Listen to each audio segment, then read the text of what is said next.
Hello, this is Mike, and welcome back to another Closer Look at series. Today we're going to be looking at the BabylonJS HTML5 game engine. It's a 3D-based game engine, completely open source. As I said, HTML5 based, however, there are TypeScript bindings. I actually personally prefer using TypeScript. I find it a much more sane choice than JavaScript, but today I'm going to stick with JavaScript. In these Closer Look at series, we basically take and mash up the combination between an overview, a review, and a getting started tutorial. So I'm going to kind of give you a broad shot of what this game engine consists of, and then jump in and actually show you how to get started, show you some of the tools. There aren't a lot in this case, and then we're going to jump into some code. So here we are. Once again, BabylonJS is completely open source. It's hosted on GitHub. You can see the link over here at the bottom. Their website is a little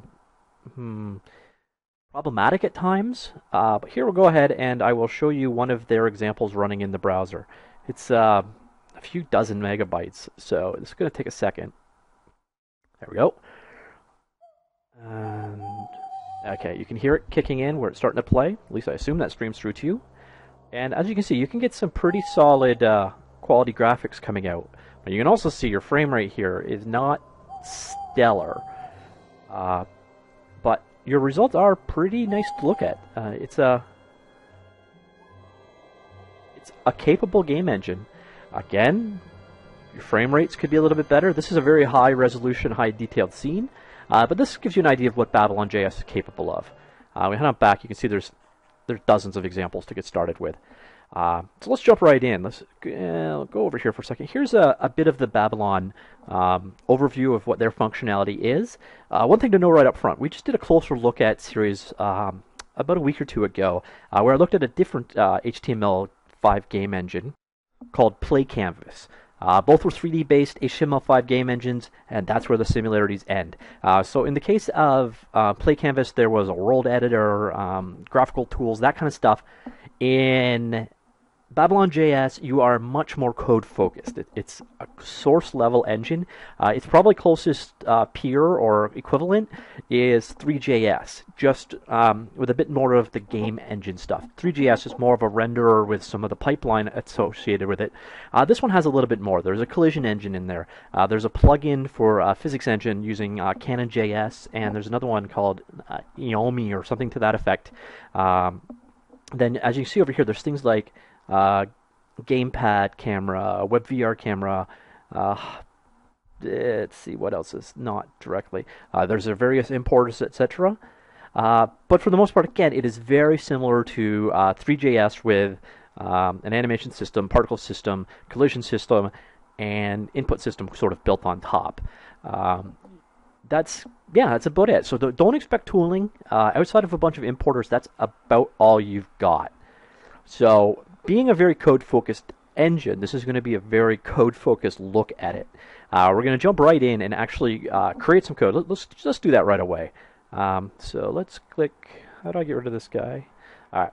Start with the download link. And I want the CDN. To be honest, I find their organization and their websites and their help and all that. I'm struggling almost all the time, to be honest. Like there was just things not as presented as I would have liked. We'll cover a bit of that when I look at the help a little bit later on. Okay, sorry. So that was the name of the other physics plugin, OEMO. Okay, so let's go ahead and we'll grab the debug version of the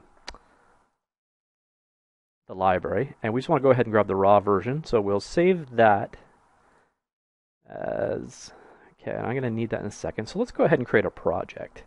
Okay, load up my HTML5 editor here. All right, create new project.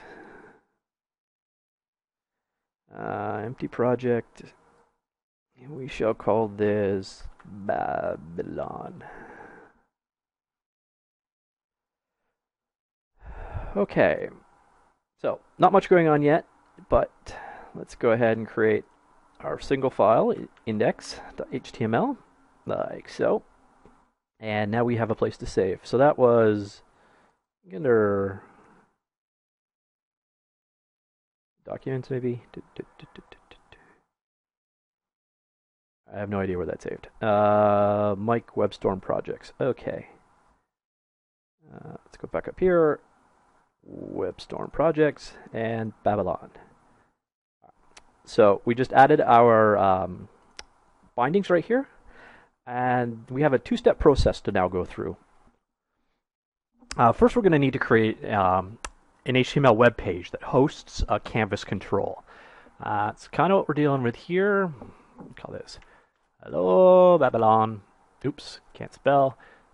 Babylon. So that's it for our header for now. So we're going to want to bring in our... Alright, come on, there we go. Script source equals... Of course you could use the CDN version, or the hosted version, but for development, might as well grab the easy to use version here. Close off our script tag like so. And in our head, we'll also go ahead and make some style here. So style... And we are going to do HTML and body. And we will go width 100%, height 100%, padding 0, margin 0, overflow hidden.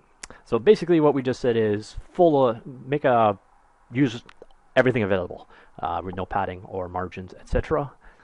And let's style out our class that we will soon create called render canvas. And we're mostly doing the same thing again. So width, 100%, and height, 100%. And then finally, inside of our body, we create canvas. ID is render canvas to match the name we just created up here. And that's it. Oh, you know what? Here, let me switch over to presentation mode so you can... all right, that might be a little bit easier to read. So a bit of an overview. We create an HTML document called index.html. We import our script for Babylon itself. We style our HTML body, head, and our canvas to all use 100% of available space. And then inside of our body, we create a canvas tag with the ID of render canvas. Very important there to remember that. So finally, now that we've got our body done, let's go ahead and add a script here. This is basically going to be our game. Probably in the real world, you'd obviously split this into a separate file or whatever, but having a single file is a lot easier for me in this case, and for you to follow along. So first thing we're going to do, there's the Babylon namespace. Everything is in Babylon. Engine is supported, like so. So all we're doing here is basically checking to see if the Babylon engine can even run, and we'll wrap our entire code in that. So if the browser doesn't support it, doesn't hit the requisite requirements, etc., that'll return false. So generally, let's hope that your browser will run it. I've had Babylon run in everything I've tested on, even my HTC One. That mansion thing I just showed you a second ago, do not load that on an Android phone. That is not a good idea. So first thing first, we need a canvas reference document dot get element by ID. So if you've done any HTML development, this should be very familiar to you at this point. And we're just going to get it by the name we gave it earlier. So this is just getting a reference to the DOM element for the canvas tag named render canvas. And then now we're going to go ahead and create an engine using that canvas. And that is a matter of new Babylon dot engine. And you pass in the canvas to create it using and true. I forget what true meant. One sec, I'll look that up. Actually, I suppose this is worth showing anyways. In terms of the documentation for BabylonJS, it's right here. It's a little ugly. The interface is a little awkward. First, if you can get your CDN links right here off of the main page, it's doc.babylonjs.com. Brings you to this page right here. Then across the left-hand side, you have your various folders of documentation information. Interestingly, clicking the top level link does nada. click the link to its left to get an expansion of what's available inside. There's a number of tutorials and video courses linked in. A lot of this is actually on different web pages or brings you elsewhere. So let me show you an example of that. Okay, everything here does not. Odd. Okay, ignore what I just said. But what we're looking for ultimately from the documentation is this guy right here. This is your basically class reference. Also, if you go back to the home page of the wiki, see, you get a lot of this. If you click things and then you end up with this overview page, which I find irritating. You also have this guy right here, this classes hot list for 2.0 classes. It's just sort of a quick overview of some of the more popular classes, whereas this is a generated reference right here. See, again, you click the heading level, and it doesn't automatically bring you to the first element of it. Very irritating. So you got to expand it, and then you pick the one you want. So that's where that other class list can come in a bit handy. But what we want then is engine. See the constructor, anti-alias. So that's what your second parameter, your true, is. So this is your documentation. Documentation is it's reasonable. It's a well-documented program. They used a different program than you're used to for automatically generating the documentation, and unfortunately, or at least I can't find it, there is nothing on class hierarchies. So let's see, something that's inherited. Sprite probably inherits from something. And you can't tell. See, I can't see what inherits from and what it inherited from. And this is an irritating aspect. This is something that is definitely missing. It's nice to be able to quickly go through navigation trees, especially for a JavaScript-oriented project where they can be a little confusing. I've actually, again, when I ran into problems with Babylon, I did find the documentation and the process frustrating. The information is out there for the most part, but getting to it can be irritating. And like I said, just have classes inherited from, and then classes that inherit, and it makes all the difference in the world. Or even just a class, a page that has an inheritance tree would be a lot to go from. But as it stands, you're probably going to end up using that overview page I had up earlier. Let's see if I can actually get that back. I got no idea where that went. Right here. You probably end up jumping up from here. This is your most common classes, and you click them and it brings you into the same documentation we were just looking at. So that was engine we just looked up, and as I said, this value here is saying that you do or don't want anti-aliasing. So in this case, we do want anti-aliasing. All right, so that's that. Let's scroll down a little bit here, and now let's continue on. First thing we're going to do is create a scene. This is your scene graph, essentially, or your game world or level, or however you want to conceptually think of it. You pretty much need a scene to do anything with Babylon, so let's create one. Very consistent process again. You just pass in the engine you just created, like so. Now that we've got a scene, let's go ahead and create a camera. The camera I am using is going to be called a Babylon dot, and it is an arc rotate camera. An arc rotate camera is basically a camera with rotation built in, so you can orbit around a point. Very handy. So that functionality is basically rolled in for you. A lot of these functions for these creates, the first value you pass in is basically a unique identifier name. It doesn't really matter what it is, but it's the key that it can be accessed with later. So like so, and at that location, and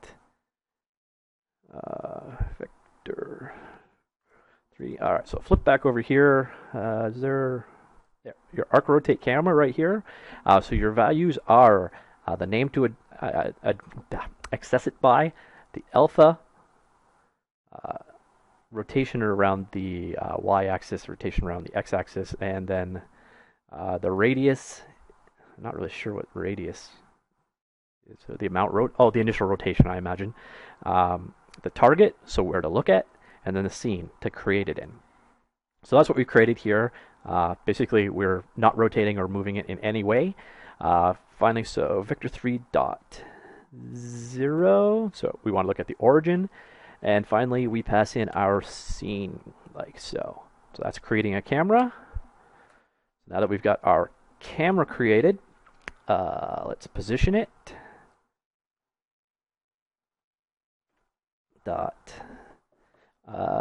Set position. Okay, here's another thing that's annoying. I don't know if this is WebStorm, my editor, or the Babylon itself, but there's a lot of duplicate naming here being offered to me, and it's very confusing. So sit here.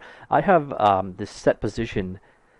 See, it's a method that we're about to call, but at the same time, I can also sit here as a property of position, or positions, or pos, or there's quite often it's a little ambiguous of what to use. You will use something and it simply won't work. And sorry, it will work, but it won't actually do anything. It's a point of frustration I found with it. Again, I don't know if it's my IDE being overly clever, or if there's an inheritance going on behind the scenes that's just overly broad. But it does get a little bit frustrating. Okay, so now we need to position it. You'll get used to typing new.baba. And then just a vector 3, and all we are going to do is move it slightly down the z-axis. Important to know, BabylonJS default is a Y-up game engine. This means that up and down in the game world is on the Y-axis, left and right is on the X-axis, and in and out, as in visualize putting your hand into your monitor or pulling it out of the monitor, that is your Z-axis. So basically we want to be flush to the origin, but the camera back. So imagine it sort of like you're being your eyes looking at the monitor. That's what we've done here. So -3 down the z-axis. So if you're working in a different coordinate system, keep in mind, ultimately Babylon is Y-oriented. I think all the converters take care of that for you. I personally only use the Blender one, so I'm not entirely certain that the other ones do or don't. Okay. So that will set the position. Now we have a camera. Let's go ahead and make our active camera equals the camera, like that. And then finally, active camera dot attach control. Basically, we're giving the camera control over the canvas, like so. So basically, think about it as creating a camera, positioning it, making it active, and then turning it on. So now we have a camera in the world, a little bit offset down the z-axis, looking back at the 0. And let's create something at the origin for us to look at. In this case, we are going to create a sphere. You're going to notice a very consistent syntax going on here. So your Babylon, and then dot mesh, dot create, and sphere. Like so. First attribute is name. Call it whatever you want. Let's go with sphere. Your segments, I think. Yeah, diameter. Scene. And that last value is not required. So there, like so. So that is creating a new sphere. And now that we have a sphere, let's create a material for it. So sphere dot material. Material is holds your texture, etc., lighting information for the object. So new bab dot material. I think no, I want standard material. Sorry, standard material, and it is once again named. We shall dub the material and give it a scene, like so. So now that we have our material, sphere.material dot, what we're going to do is give it an emissive color. This is us being kind of lazy. An emissive color can be thought of as a light that is emitted from the object itself. So if you have something that is self-lit, the emissive color is the light of that that emulsion. What I'm basically doing is trying to not have to create a light in our scene. We'll do that shortly. We will actually look at lighting in a second. But in this case, we're basically making the material itself a light. So having no light in the scene is not an issue. And that's just an RGB color. So new Babylon.color3. And we want to make it red. So that's full red, no green, no blue, like so. And that's it. So finally, we now have to hook up our game loop. It's about as simple as it gets. For your engine, there is a run render loop method. So it takes a function, like so. And let's see, let's close that off so we're complete. And all we want to do is each run. So this is a loop that is going to run over and over and over and over and over again. It's essentially where your game starts. It's going to be called once every frame, and during that we will take our new scene and render it. Okay, so there is your game loop, and all we're doing is rendering the scene every time we run, like so. And that should be it. Hopefully I have not screwed anything up. Let's come up here and run that guy for the first time. I don't know what that configuration actually is. Let's just create a new one.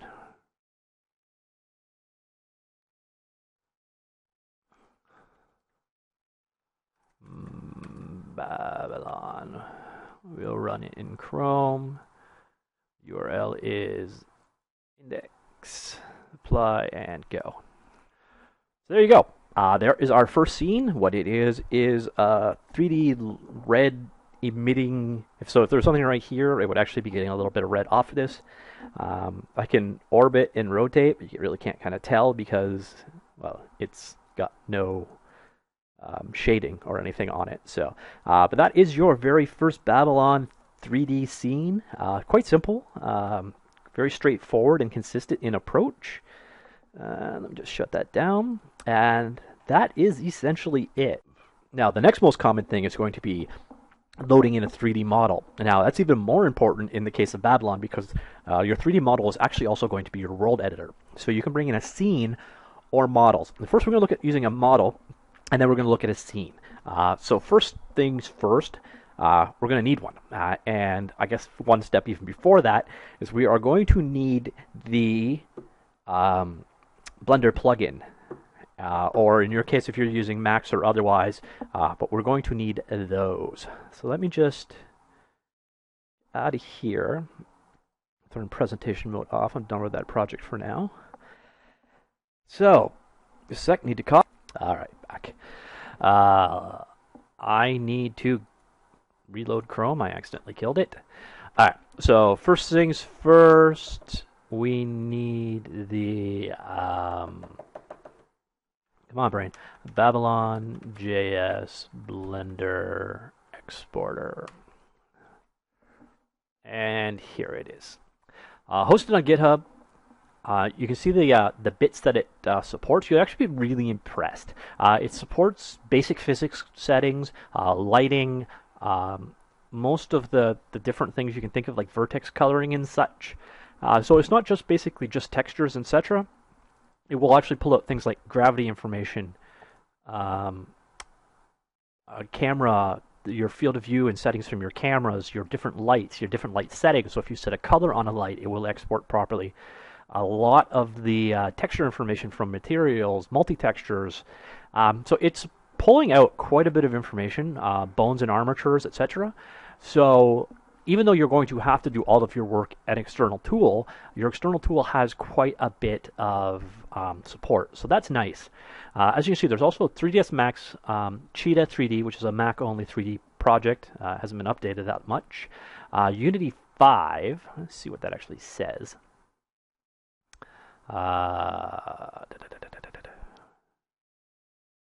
So this allows you to export from Unity, apparently.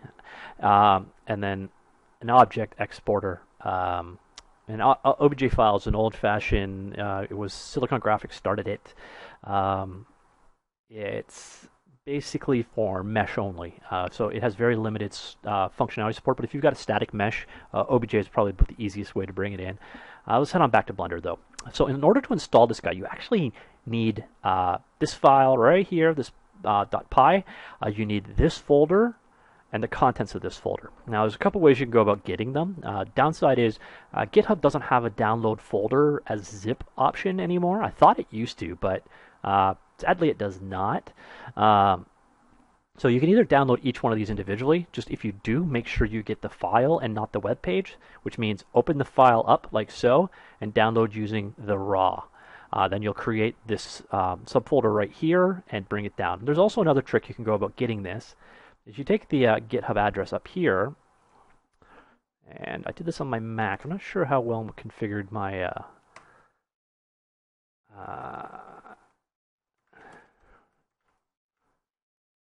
Windows box may not do this. SVN, damn it.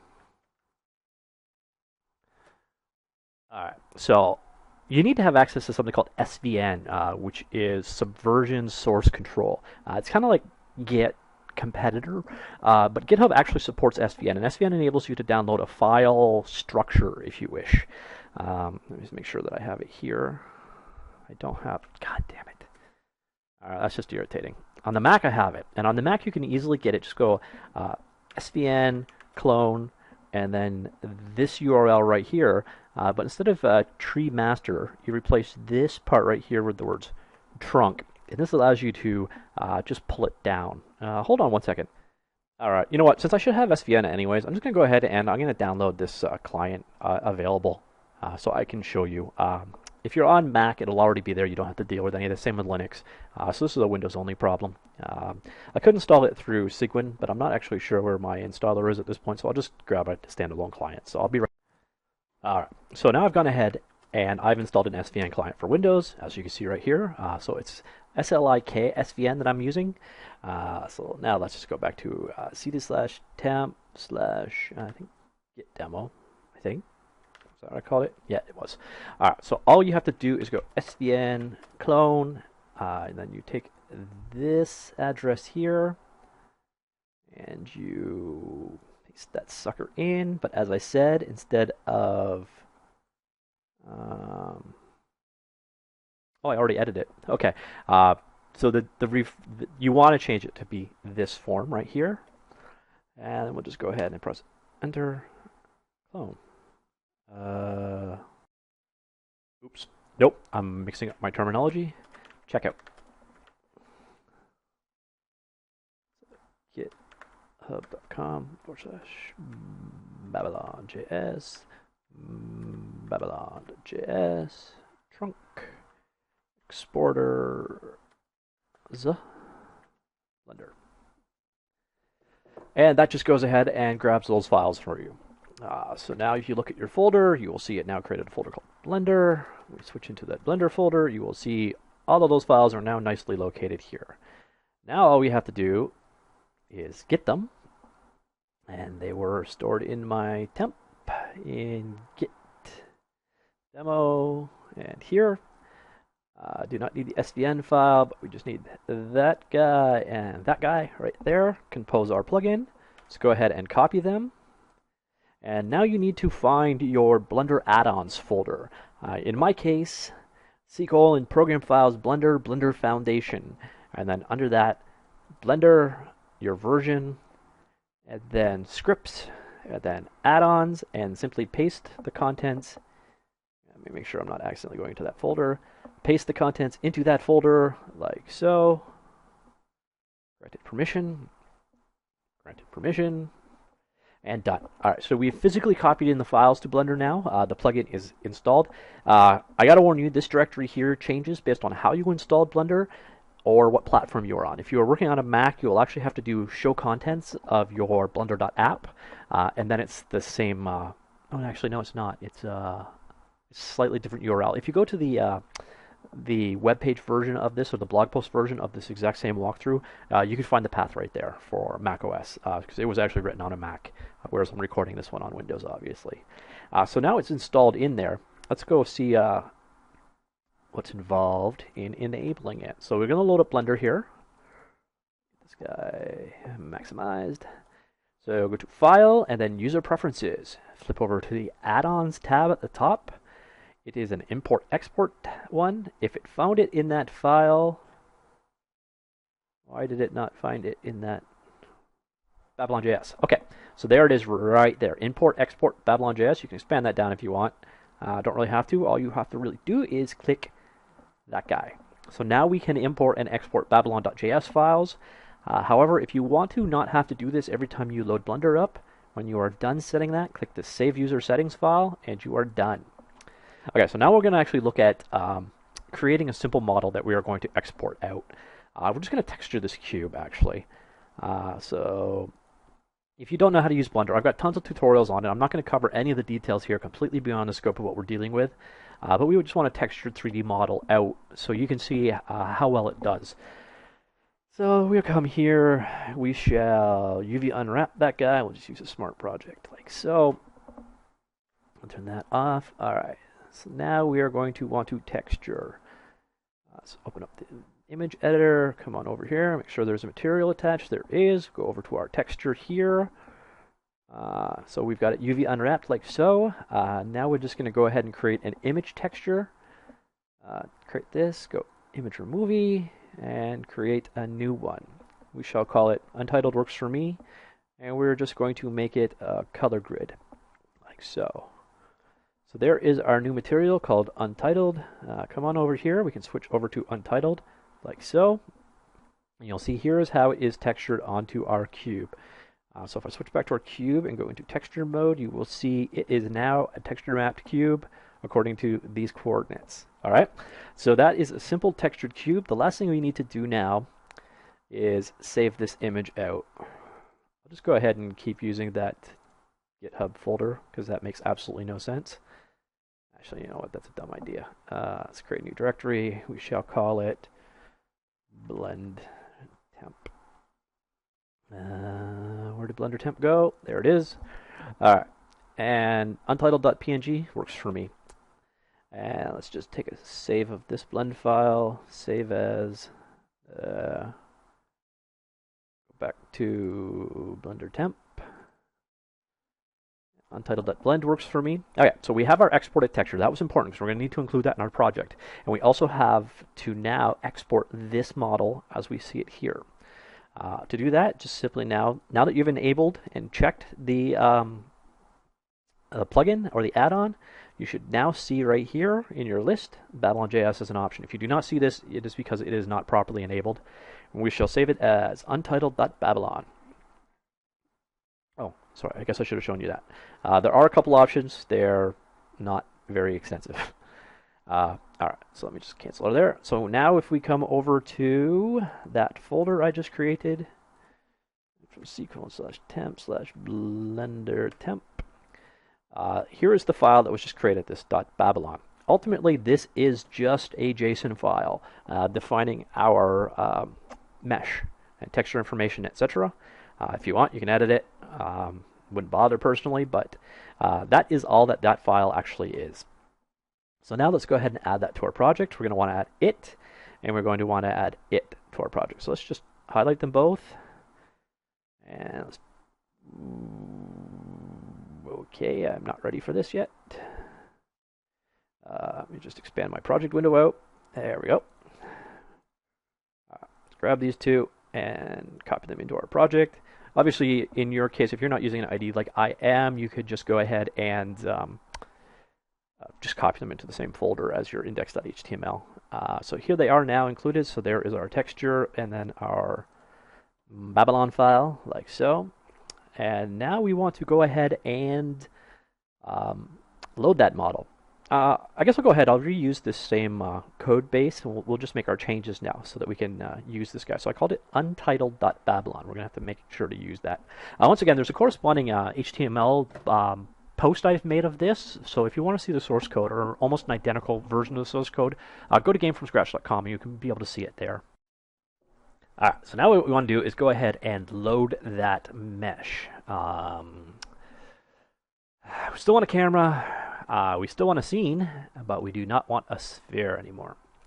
So we shall get rid of all of that. Like so, let me kick back into presentation mode so you can actually see what I'm doing. Ta-da! All right. So now what we want to do is instead load that model. We are going to be making an async call, which means it is going to run and then call back to us when it is done loading, and that is using the Babylon.scene loader class, like so. And we want to import a mesh. Now, I didn't give it a name, and we don't care what the name is, so you can have multiples. Let me actually just bring up the documentation on that. Alright, so here's your scene loader class, and this is the method we're calling here is import mesh. Our parameters are going to be mesh names to import, so basically we want all of them. So you can have multiple meshes of the same name made in Blender or Max or whatever. So you can pull out individual ones here, or pass in empty like we are going to do to get them all. And then it's just pathing, name, scene, where to do it, and then 3 different callbacks if you so wish, all of which are optional. Alright, so let's flip on back to our code, and in this case, so that first value says we want them all. We are dealing with the root of our directory, so we do not need to have the path in. Next up, we path in our name, untitled, I think. Babylon, like so.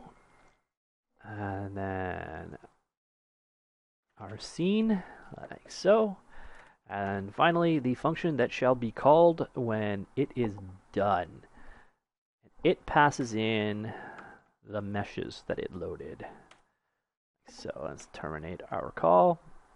And then so when our mesh is loaded, I should probably have a little bit more logic to actually make sure things worked, but I'm not going to. So we'll just take the very first mesh that it loaded, and we shall set its position, new Babylon vector 3, like so, and we shall put it at the origin, like ta-da. And that should be it. So basically, we loaded our file called this guy. We said we want all meshes, even though there should only be one inside of that file anyways.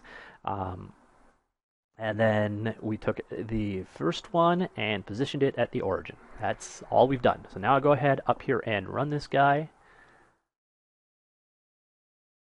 And there's a cube. Very, very nice. Now what you might think is, hey, wait a minute. There's no texture going on here. Well, there probably is a texture, actually. What we have going on here is lighting. So let's add a little bit of lighting to our scene. We're actually going to create 3 lights. I'm going to really light the hell out of this scene, to be honest. We're going to create 3 hemispherical lights, which are basically lights that go down a certain, basically down an axis, I guess you could think of it that way. So first one we shall call light equals new Babylon.hemispherical light, or hemisphere light. And once again, name it. Really doesn't matter. Just make sure that's unique. Tell it which axis that you want to go down. So in this case, we want our light to shine down the y axis. I guess technically up the y axis, like so. And our scene. Okay, so we just added a light to the world. Set some properties of that light. Diffuse equals new Babylon.cut3. We shall make that white. And we shall set the specular. This is going to control the specular lighting is, you know when you shine a light on a shiny surface and it creates that corona or circle area? That's specular that's controlling it. And I don't want much of that, so what I'm going to do basically is turn it off. Color 3, so black, like so. Alright, so we now added a light to the scene. Let's see what the result is. There's also a possibility it's not loading the texture, but I don't think so.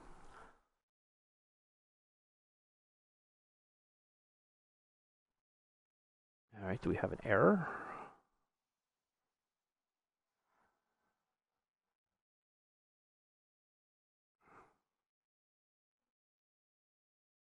Run.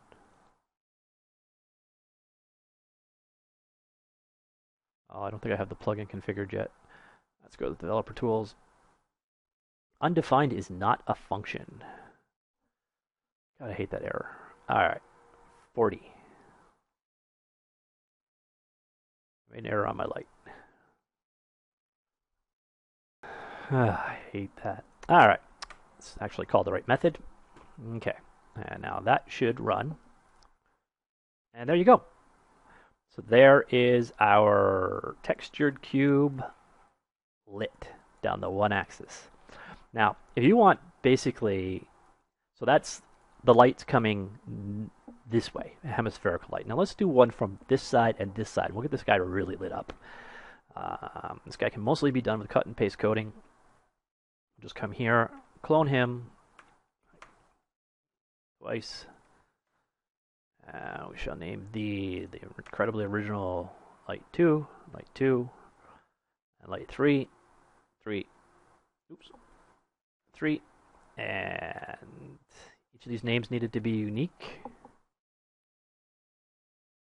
So we shall call you Hem1, Hem2, and finally we need to change the vector of each. So we want to come each direction down the x-axis. So we want like so, and like so. So from the left and the right. So we're coming from above, left, and right for hemispherical lights. And now we will have a very well lit cube. Hey, you. Okay, back to here. And there you go. Perfectly lit. Perfectly exported. And done. So we go back to Blender. There's what we started with. And over here, what we ended with. So pretty much exactly what you'd expect. Pretty nice that way. However, what if you want to deal with something a little bit more complex? You want to bring in a scene. You want to bring in its cameras. You want to bring its lighting, etc. in. Let's look at that next. First, we're actually going to need a scene. And this is actually a good test of... I just created a textured cube. This is about as simple as you can get. Now let's just grab something off the internet and see how well Babylon actually deals with that. In order to do that, we're going to head over to a site called Blender Swap. Great little site. Swap.com. Completely free. Ah! Duh! Okay, Blender site. Oh. Stop that. Stop that. That's annoying. Stop that. Alright. I'm just going to...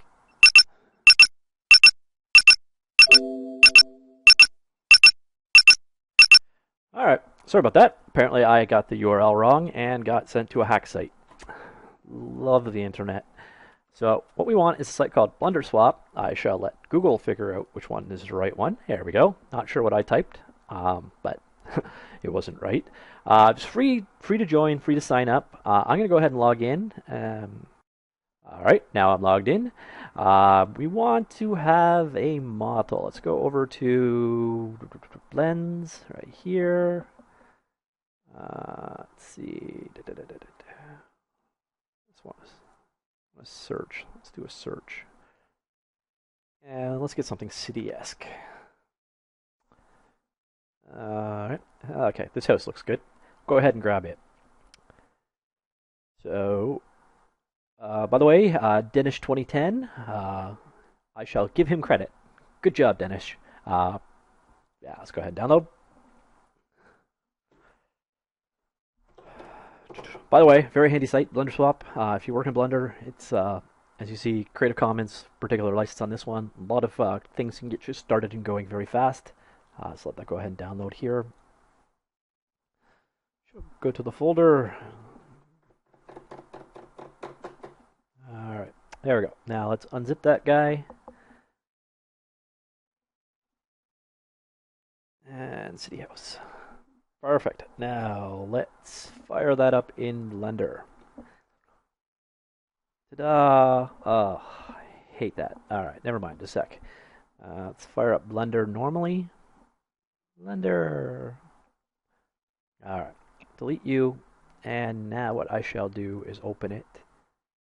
And I'm not loading their UI changes, like so. There, much nicer. Alright, see the textures came in. Perfection. So here you can see there's a sample scene here. It's got a camera created and a couple of lights, point light from above. It's not the most exciting thing you've ever seen, but let's just go ahead and grab that guy, and we'll duplicate it. We'll grab it, move it along the x-axis like so, and then we'll duplicate, grab X, and we'll move that guy there like so. And let's grab each of these guys, them down a little bit, grab one more of these guys, duplicate it, grab it on the y-axis like so. Now rotate it Z 90 degrees, and finally move it that way. There you go. Very simple level setup of the exact same house over and over again. Let's see how well, well, first off, let's see how we actually deal with a scene like this, and let's see how good of a job it does. So first things first, we're going to need a project to open it. We'll keep using the one we've got. So now let's go ahead. We will export this guy. Oh, yeah, important point. We need all the textures for this guy too. So first, let's export out to our JS file.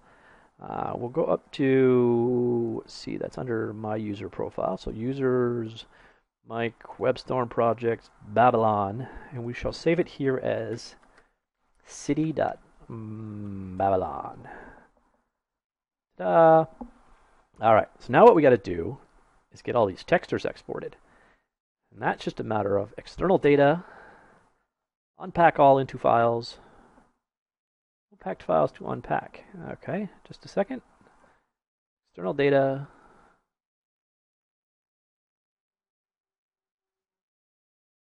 Unpack all into, all right, are they external? Oh, okay, perfect. This works well. Textures are already external. They're part of the zip. So I just need you, normal map, specular map, and yep, those are it. All right, so we just got to take those over into our project, which is not here.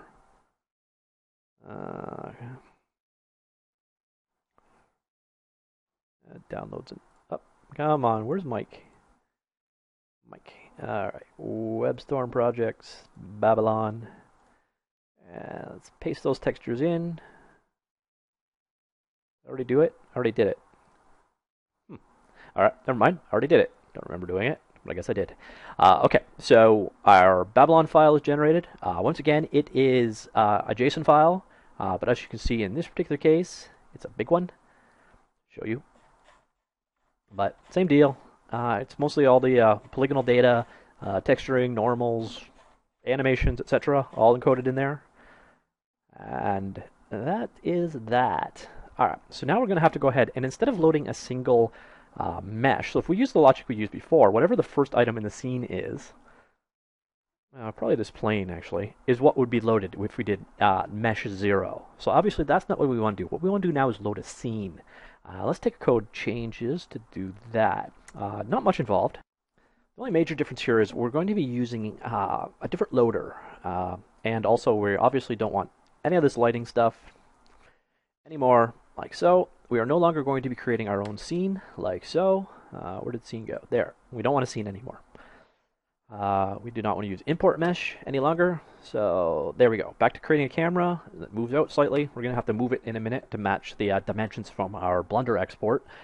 But now what we want to do is Babylon.scene loader, like so, and .load. As you can see, there wants the root URL, the scene's file name, an engine, and then again there's a couple of optional callbacks that we are not going to use because I'm lazy.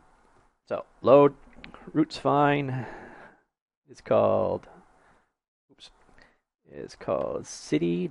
Oops, here, let me go back to presentation mode. It's called city.babylon, like so. So that's our scene. We need our engine, and then finally the callback that will be called when the scene is done. And we shall now dub the new scene, like so. And this is going to present a problem because our camera is dependent on the scene, so we're going to have to move that logic inside, obviously. So this will call back this function when the scene loader is done, when the scene is loaded, it'll call into here. So now we just want to go down here. We'll terminate that guy off. So before I forget to do it later on, let's just move our camera inside like that. So now that our scene is loaded, our camera is positioned, what do we want to do? I guess we want to set new scene.active camera equals camera. So activate our camera. I got to attach our camera again. New scene.active camera.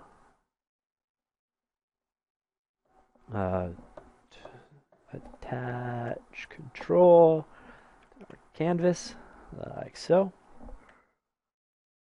Oops. Like so. All right. So all the same stuff we did before. Don't need to deal with lighting. We now have our scene done. We shall take our rendering loop callback, move it inside like that, and I think that might be it. Do I need to call the progress callback? I don't think so. So this will load our scene up. Let's see if it worked. It's going to take a little bit longer, and there you go. That is the scene we just created. So now let's come back in here, and instead of 3 units, we shall do, say, 10. And ta-da! There is a very simple level exported from Blender and loaded inside of Babylon. Now, let me show you something, and this is quite impressive. As I showed you earlier, the Blender export enables you to set a lot of properties. And let's go ahead and we're going to add a colored light to the scene, a point light, somewhere around here, and see the immediate effect it has. So let's head on back to Blender. We shouldn't actually have to make any code changes here. All we need to do is come in here and go add, and then lamp, and point. Like so. Let's just drag him over and out. So there you can see it's reflecting off that window right there. And to make it very pronounced, let's go into our light. And we're actually going to set a property on this light. We're going to set this light to be about as red as you can get. All right, so you see this nice red glare here. And we're also going to go ahead and set the distance, so the amount that it affects. And so it's going to influence this house a little bit more too. Okay, so there is the effect in Blender of adding this red point light. Now I'm going to shine on there. So now that we've done that, let's go ahead and export that again. Babylon. We'll save it over top. Back here. Could have just done a refresh, but I'd already closed the browser down. And now, there's your point light being affected. So the properties, normally you would not see an export. The light property and intensity, light color and intensity of things like that generally are not carried over into your export. So if you are wanting to use one of these tools as your editing environment, the integration is actually quite solid. And as you can see, this is a model I pulled off the internet. And okay, I closed the web page down, but as you can see from Blender, that's what it looks like.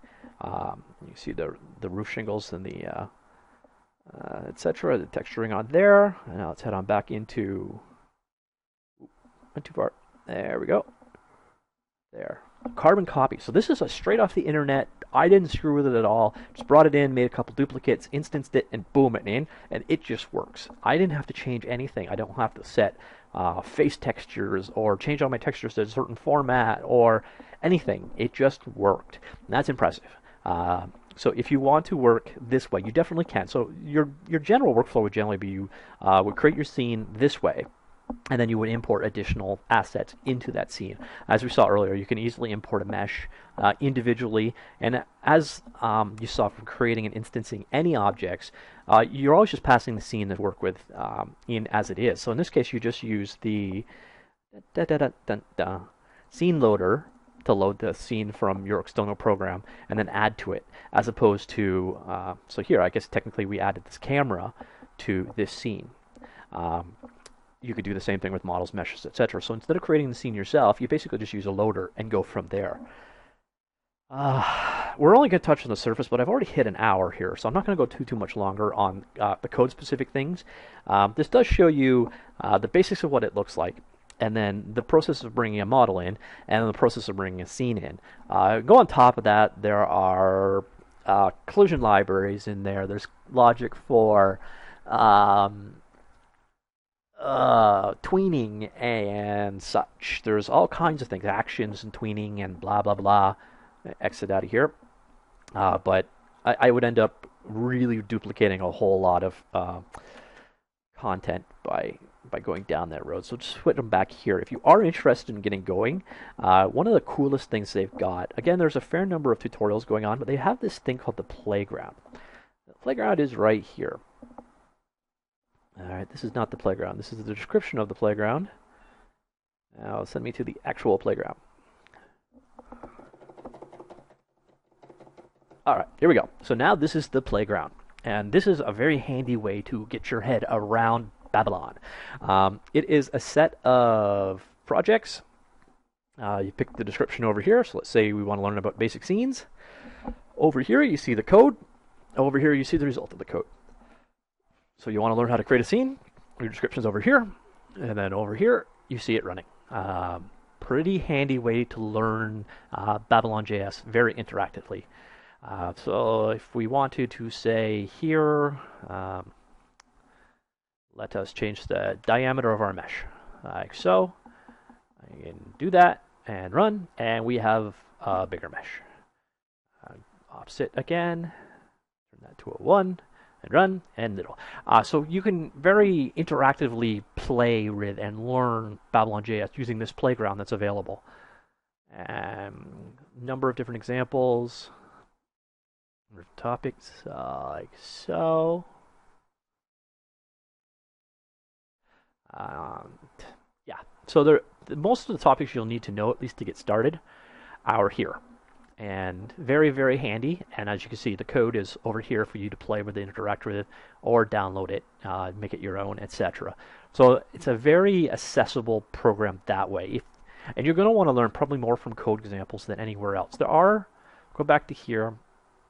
Again, there's a fair number of tutorials available from entry, covering all these subjects, to mid-level, to advanced. These are someone else's external website, apparently. Some of these are hosted elsewhere, some of them are not, but there is a pretty good collection. On top of that, there are these video courses. I believe it's about 8 or 9 hours worth of content on getting started with BabylonJS. So the documentation, the reference I don't like. I wish they'd used a different source so that it actually had more information, such as, again, the inheritance tree is very handy to use. But what you need is there. It's just going to take you a bit longer to dig through it. Another annoyance I found is BabylonJS's forums are actually hosted on the same website. It's HTML5. I can't believe I don't have this in my history. HTML5GameDevs.com. It's this guy right here. So right here, this is the be-all, end-all source for information on working with Babylon. This is the most active community you're going to find. I don't know why, and I found this with Phaser as well. This site does not get searched by Google for crap. Sometimes it'll show up, but for the most part it won't. So if you're running into a problem and you need to figure it out with Babylon, come here. Use the site search itself. So just go into the forum you want and search using this forum as the option, and you will probably find your answer here. Unfortunately, Google is failing you hardcore. That was an annoyance. So you'll find a lot of times when you're searching for Babylon-related information, it's a nightmare to try and find it. On top of that, unfortunately, Babylon is such a common word with such a strong association. What you do find is quite often very far down in search results, even when you start doing things like, because JS itself, so Babylon is fine, but BabylonJS, you're still going to get JS from the URL, JS from files included into it. So it's a very hard thing to search for. And that's a bit annoying. But the key thing is this knowledge base, this particular website is where BabylonJS conversations are, and this stuff isn't being properly indexed by Google. So if you do start using Babylon and you do run into problems, come here and search, because this is probably where you will find your answer. Otherwise, I actually haven't found a ton of support. I actually, in part of this, I was going to do on using canon.js physics integration, and it didn't work. It just simply did not work. I played with it for about 2 or 3 hours, could not get it to work. Kind of got sick of dealing with it, and I could find no information. It's just the results were so limited. So even if I come back up here and say like BabylonJS canon physics, your results are, let's see, do I even have more than one page? Yeah, I guess I do. Every time I ran into a specific problem, like normally if I'm using an engine, I can almost always search the error code that occurred. So if it's pretty common that sprite is undefined in libgdx, I search sprite undefined libgdx, and I will find 30 or 40 or 50 hits on the subject I'm looking for. I did not find that at all when searching for canon-related problems. I'm actually surprised I got as many results here as I did, and as accurate as I did. So I'm not sure what the difference is between last night and night, but when I was looking for very specific things, I did not find it. Again, I think part of it comes down to how poorly indexed this site it seems to be with Google for some reason. So do be sure to come here. But Babylon itself, from a code perspective, a little messy on the level that there's a lot of names that are a little things like position versus set position versus and there would be another one of the same line, or POS. So you got POS, you got position, you got set position, or you've got ambient or ambient color. You'd be kind of looking at going, well, what the hell would I use? Do I want ambient or do I want ambient color? And your only way to really figure it out is to go back to the docs again, look at your reference, and figure out which one they're saying, or you're going from example code. So I found that a little bit misleading, or they could use a bit of a refactoring to make the interface a little bit more consistent on that regard. But for the most part, the code is very clean, very nice to work with. The documentation, once you learn your way around it, is solid. Again, it would be nice if it had inheritance diagrams, a little bit easier to go through. And also this guy, and I don't know why they did this, arc rotate under cameras, as opposed to calling it arc rotate camera. So there's a little bit of a translation back and forth between what you're looking for and what you're not. But I guess ultimately you can come into the straight out class list here and find it by the list here. Again, like it's little things like if I click here, Babylon, why am I not getting this over here? Or better yet, like an inheritance graph of this over here that I can visually pick, and like it's just a little thing. It's a little nagging thing, but it irritated the hell out of me when working with it. So the documentation could use a little bit more of a. The contents are fine. The presentation not so much. So there are a bit of headaches there. But once you know where things are, you know to find it. But sometimes just trying to discover, like which of the I want to animate a model. Okay, which class am I looking for? And then you're coming through this list right here. You're like, oh, maybe it's under node. So then you got to start looking at, oh, is it an abstract mesh, or is it a normal mesh? And the discoverability is tricky, which I think was basically the idea behind that one page that summarized it all. But it did make things not as intuitive as I wanted. And in a lot of the game engines I've worked with in the past, I either got it right on my first guess, or I located it instantly in the help. With Babylon, in the short period of time I spent with it, I did struggle a bit here. So this would be the biggest knock against Babylon. On the other side of things, the content exporting is awesome. The getting things up and running things is easy. As you saw from all the source code we did, it's clean and it's simple. It's not a lot of lines, and it's doing a hell of a lot. So that part's nice. It's very streamlined. I didn't get too much into performance. I don't know. You know what? Benchmarking performance on HTML5 is tricky. A lot of it could come down to browser implementation, the setting you're running on, battery or not battery, the exact version of the browser that you're particularly running, etc. As you saw from the very beginning, that huge mansion scene ran at a very slow rate. There are, however, classes in there and there are some tools for scene optimization, octrees, etc. that can be used to speed this stuff up. But I don't know what the ultimate performance is at the end of the day. Now, WebGL versus straight GL, it's always slower. It always has been. But you will probably find, depending on the complexity of your game, it's probably fast enough. I haven't, again, I've nowhere near scratched the surface enough to give you any kind of a qualified opinion here. I also didn't get into a lot of things. Like there's shader support in there, very solid shader support. In fact, there's actually a shader tool, like like this guy, but it is, where did you go? Was that under, no, that is general.